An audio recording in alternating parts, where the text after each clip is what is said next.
Dr. Brunson, why is it important for all physicians to be members of Mississippi State Medical Association, both academic and hospital employed physicians? Thank you again, Emily, for that. That is one of the things that I have thought about long and hard across my years being a member of this association and being in practice as a physician and anesthesiologist is what is the importance of organized medicine and membership in this association? I would say that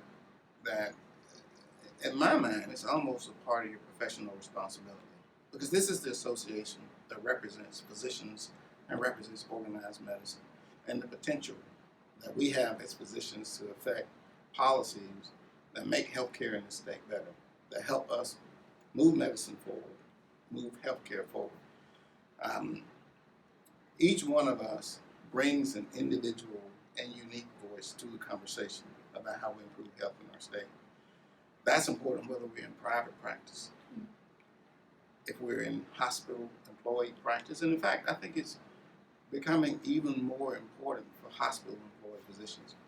But because their administrator is paying them their check, sometimes they feel like they're not empowered to do and say things that their natural training and instinct tells them is the best care for their patients.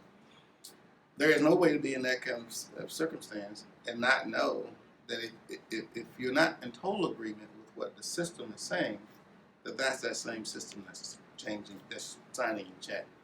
And it does give you pause. And I've heard from many employed physicians that they feel that sort of pressure or the sensitive nature about speaking up and speaking out about some issue in the system for healthcare. And that's something that we have to do as an association as we talk to hospitals and make sure that they understand that tension there and that they're doing everything they can to make sure that the medical staff is independent enough to make good medical decisions without the stress and strain of it's going to make the boss mad and he or she is one who signs my check. On to the issue of academic medicine. Again, I was an academic medicine physician for 30 years.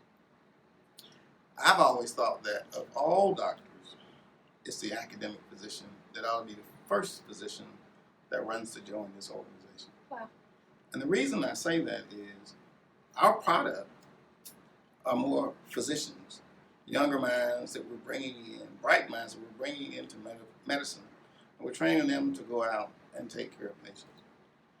Anybody else who's producing a product will market that product. They're proud of that product. And they want to make sure that wherever that product, and I'm not equating medical students to material-like products, Sure. but that's what we produce. That's our legacy. We are producing healthcare providers, physicians, to go out and practice. If I, as a professor, training medical students and residents, if I truly believe in what I'm doing, I have a responsibility to make sure that the environment I'm sending them out into is there, that it's conducive to having a young physician go out, practice their art, and take care of physicians and take care of patients. So I think, as I have fought long and hard across my years as an academic physician, that it is most important for me and my colleagues to become members of this association because this is where we go to protect the profession and make sure that Mississippians have access to high quality medical care. And again, that's what's going to improve the health statistics of Mississippi. Beautifully said. Thank you so much.